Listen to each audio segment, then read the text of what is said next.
নদীর এই কচলা মাছের ঝাল করে দেখাবো।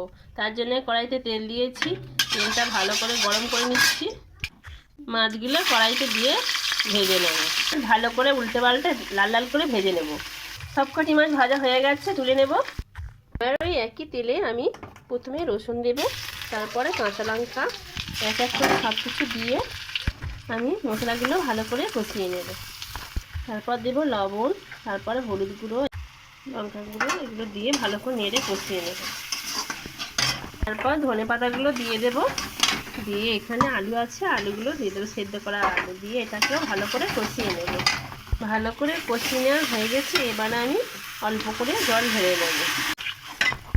তরকারিগুলো ফুটে উঠলে আমি এই মাছগুলো সব ছেড়ে দেব, দিয়ে সামান্য আরও 1 মিনিটের মতো ফুটিয়ে নেব। ব্যাস, আমার খপকপি মাছের ঝাল একদম রেডি।